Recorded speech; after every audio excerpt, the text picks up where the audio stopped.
അശ്വതി നക്ഷത്രത്തിൽ ജനിച്ചവർ സുന്ദരന്മാരും പ്രായേണ ആരോഗ്യന്മാരുമായിരിക്കും. എല്ലാ കാര്യങ്ങളിലും സാമാന്യത്തിൽ കവിഞ്ഞ അറിവും ഓർമ്മശക്തിയും വിവേചന സാമർഥ്യവും ഇവരിലുണ്ടായിരിക്കും. ചൈതന്യമുള്ളതും വിശാലങ്ങളുമായ കണ്ണുകളും വിസ്താരമുള്ള നെറ്റിയും ഉയർന്ന നാസികയും പ്രാന്തഗംഭീരമായ മുഖഭാവവും ഈ നക്ഷത്രക്കാരുടെ പ്രത്യേക ലക്ഷണങ്ങളാണ്. ഏത് കാര്യത്തിലും വളരെ ആലോചിച്ച് സാവധാനം ഇടപെടുന്ന കൂട്ടരാണിവർ. പെട്ടെന്ന് ഒന്നിലും എടുത്തു ചാടുകയോ വികാരങ്ങൾക്ക് അത്ര വേഗം വശംവദരാകുകയോ ചെയ്യാറില്ല. എന്നാൽ ആലോചിച്ചോ അല്ലാതെയോ ഏതെങ്കിലും ഒരു നിലപാട് ഇവർ സ്വീകരിച്ചു കഴിഞ്ഞാൽ എന്തെല്ലാം കഷ്ടനഷ്ടങ്ങൾ സംഭവിച്ചാലും അതിൽ നിന്നും മാറാത്ത ഒരു സ്വഭാവവും ഇവരിൽ കണ്ടുവരുന്നുണ്ട്. സ്വഭാവത്തിൽ ഇവർ വളരെ ശാന്തന്മാരായി തോന്നുമെങ്കിലും ആർക്കും പിടികൊടുക്കാതെ കാര്യം നേടുവാനുള്ള സാമർഥ്യവും ആരുടെയും നിർബന്ധത്തിനോ ബലപ്രയോഗത്തിനോ വഴങ്ങാത്ത മനസ്സും നിശ്ചയദാർഢ്യവും ഈ നക്ഷത്രക്കാരുടെ പ്രത്യേകതകളാണ്. വിശേഷിച്ച് മേടം, മിഥുനം, ചിങ്ങം, തുലാം, ധനു, കുംഭം ഈ മാസങ്ങളിൽ ജനിച്ച അശ്വതി നക്ഷത്രക്കാരിൽ മേൽപ്പറഞ്ഞ സ്വഭാവം മുന്തി നിൽക്കുക തന്നെ ചെയ്യും. ആശ്രിത വാത്സല്യവും തങ്ങൾ സ്നേഹിക്കുന്നവർക്ക് വേണ്ടി അവരുടെ ഏത് ആപൽഘട്ടത്തിലുള്ള സേവന സന്നദ്ധതയും ഇവർക്കുള്ള വിശിഷ്ട ഗുണങ്ങളാകുന്നു. പ്രായേണ ഈ നാളുകാർ പ്രസാദാത്മകരും എത്ര സംഭ്രമജനകമായ സാഹചര്യത്തിൽ പോലും അതിശയനീയമായ ശാന്തത പുലർത്തുന്നവരുമായിരിക്കും. മറ്റുള്ളവരെ യുക്തമായ വിധത്തിൽ സമാധാനപ്പെടുത്തുവാനും അഭിപ്രായങ്ങളിൽ നിന്ന് പരിവർത്തനം ചെയ്യിപ്പിക്കുവാനും ഇവർ വളരെ സമർത്ഥന്മാരായിരിക്കും. എന്നാൽ ഇവർക്ക് തക്കതായ കാരണം കൊണ്ട് സമാധാന ഭംഗമുണ്ടായെന്ന് വന്നാൽ ഇവരെ സമാധാനപ്പെടുത്തുവാനും ആശയങ്ങളിൽ നിന്ന് വ്യതിചലിപ്പിക്കുവാനും വളരെ പ്രയാസമായിരിക്കും. ഇവരിൽ ദൃഢമായ ഈശ്വരവിശ്വാസം കാണപ്പെടും. എന്നാൽ മതപരമോ ദൈവീകമോ ആയ അന്ധവിശ്വാസങ്ങൾക്ക് അതീതരായിട്ടാണ് മിക്കവാറും ഇവരെ കണ്ടുവരുന്നത്. പ്രാചീനങ്ങളായ കാര്യങ്ങൾക്ക് ആധുനിക രൂപം കൊടുത്ത് സമർത്ഥിക്കുന്നതിൽ ഇവർ തൽപരന്മാരാണ്. കുടുംബകാര്യങ്ങളിൽ യാഥാസ്ഥിതികത്വവും സുഹൃത്തുക്കളിൽ ഉൽപ്പതിഷ്ണത്വവും ഒന്നുപോലെ ഇവർ പുലർത്തിപ്പോരുന്നു. ചിന്താശീലരും ചിലപ്പോൾ യുക്തിവാദികളുമായ ഇവർ സാഹിത്യാദി പ്രൗഢകലകളിൽ വാസനയുള്ളവരും സംഗീതം മുതലായ ലളിത കലകളിൽ രസികന്മാരുമായിരിക്കും. സ്വതവേ ബുദ്ധിജീവികളായ ഇവർ ആവശ്യമില്ലാത്ത കാര്യങ്ങളെക്കുറിച്ച് കൂടിയും ചിന്തിക്കുന്നവരായതുകൊണ്ട് പ്രായേണ മനോസുഖം ഇവർക്ക് കുറഞ്ഞേയിരിക്കുകയുള്ളൂ. ബുദ്ധിപരമായ പ്രവർത്തനങ്ങളിൽ ഇവർക്ക് സാമർഥ്യവും പുരോഗതിയുമുണ്ട്. ഏകദേശം 30 വയസ്സ് വരെ ഇവർക്ക് പല വിധത്തിലുള്ള പ്രതിബന്ധങ്ങളെയും ക്ലേശങ്ങളെയും തരണം ചെയ്യേണ്ടതായി വരും.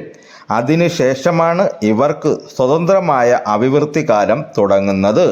ഇത് ഏതാണ്ട് 50 മുതൽ 55 വരെയും നിൽക്കും. അതിനുശേഷം ഇവർ മിക്കവാറും പ്രവർത്തന രംഗങ്ങളിൽ നിന്ന് പിന്മാറുകയാണ് ചെയ്യുന്നത്. പിന്നീട് ഇവർ പലരുടെയും ഉപദേഷ്ടാക്കളായോ പൊതുകാര്യപ്രവർത്തകന്മാരായോ കുടുംബ ഭരണക്കാരായോ തീരുന്നു. അശ്വതി നാളുകാർ കുടുംബങ്ങളുടെ വെറുപ്പിനോ വിദ്വേഷത്തിനോ പാത്രീഭവിക്കാറാണ് എന്നുള്ളത് ഒരു സാധാരണ സംഭവമാകുന്നു. പിതാവിൽ നിന്നുള്ള ഗുണാനുഭവങ്ങളും ഇവർക്ക് പ്രായേണ കുറവായിരിക്കും. സഹോദരങ്ങളെ കൊണ്ടും മിക്കവാറും അങ്ങനെ തന്നെ. സ്വതന്ത്രമായ മാർഗത്തിലും പരിശ്രമത്തിലുമാണ് ഇവർക്കുള്ള എല്ലാ അഭിവൃദ്ധികളും സ്ഥിതി ചെയ്യുന്നത്. എന്നാൽ അന്യ ആളുകളെ കൊണ്ട് ഇവർക്ക് പല നന്മകളും ഉണ്ടാകാറുണ്ട്. ഇവർ സ്വതവേ അല്പം ലുപ്തന്മാരാണെങ്കിലും അഭിമാനികളായതുകൊണ്ട് വലിയ ചെലവുകാരായിട്ടാണ് പരിണമിക്കുന്നത്. തന്നിമിത്തം സാമ്പത്തികമായ ഉയർച്ച യാഥാർത്ഥ്യമായ വരവിൻ്റെ കണക്കു വെച്ച് നോക്കുമ്പോൾ വളരെ കുറഞ്ഞ് ഇരിക്കുകയുള്ളൂ.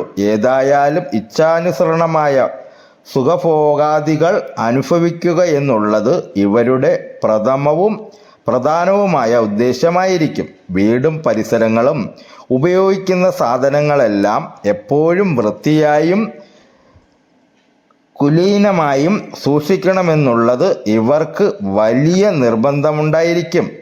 അശ്വതി നക്ഷത്രക്കാർ പുറമേ നല്ല ആരോഗ്യന്മാരായി തോന്നുമെങ്കിലും അർസസ്, വാതരക്തം, മൂത്രാശയ രോഗങ്ങൾ, ഹൃദ്രോഗം എന്നിവയിലേതെങ്കിലും ഇവരെ വിട്ടുമാറാതെ ഉപദ്രവിക്കാറുണ്ട്. എന്നാൽ ഇവർ ആരോഗ്യത്തെക്കുറിച്ച് അത്ര കാര്യമായി പരിഗണിക്കുന്നവരല്ല. ഔഷധങ്ങളെക്കാൾ ആത്മനിയന്ത്രണം കൊണ്ടും ദിനചര്യ കൊണ്ടും രോഗശമനം വരുത്താമെന്ന് വിശ്വസിക്കുന്നവരാണ് ഇവരിൽ അധികവും.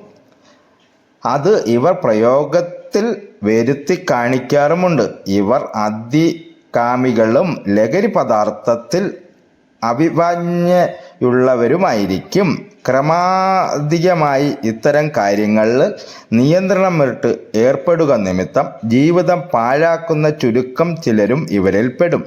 ഇവയെ നല്ലവണ്ണം നിയന്ത്രിക്കത്തക്ക ഗ്രഹസ്ഥിതികൾ ജാതകത്തിലില്ല എങ്കിൽ അധികവും ദുർവൃത്തരായി തീരുവാൻ എളുപ്പമുണ്ട്. എന്നാൽ മനസ്സിനെ ശക്തിയായി സ്പർശിക്കുന്ന ചില സംഭവങ്ങൾ വന്നു ചേർന്നാൽ അനുപേക്ഷണീയങ്ങളായി പോലുമിരിക്കുന്ന ഏത് ദുസ്വഭാവങ്ങളിൽ നിന്നും എന്നേക്കുമായി ഇവർ വിമുക്തരാവുകയും ചെയ്യും.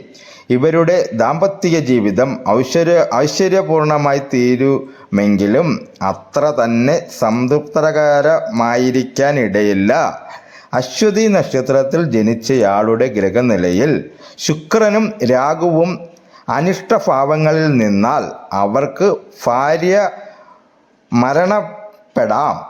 ചൊവ്വയാണ് അപ്രകാരം നിൽക്കുന്നതെങ്കിൽ ഭാര്യയുടെ അനാരോഗ്യം കൊണ്ട് അത്തരക്കാർക്ക് ജീവിതം സംതൃപ്തകരമായിരിക്കുകയുമില്ല. ബുധനോ ശനിയോ അനിഷ്ടഭാവങ്ങളിൽ നിന്നാൽ അവർക്ക് വിവാഹത്തിന് താമസം നേരിടും. മാത്രമല്ല ചിലപ്പോൾ കൃത്രിമ ബന്ധം പുലർത്തി എന്നും വരാവുന്നതാണ്.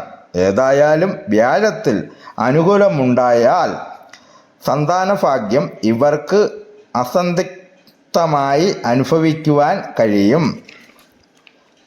ഈ നാളുകാരുടെ നക്ഷത്രമൃഗം കുതിര. ഈ നാളുകാരുടെ വൃക്ഷം കാഞ്ഞിമരം. ഈ നാളുകാരുടെ ഗണം ദേവഗണം. ഈ നാളുകാരുടെ യോനി പുരുഷൻ. പക്ഷി പുള്ള്. ഭൂതം ജലം.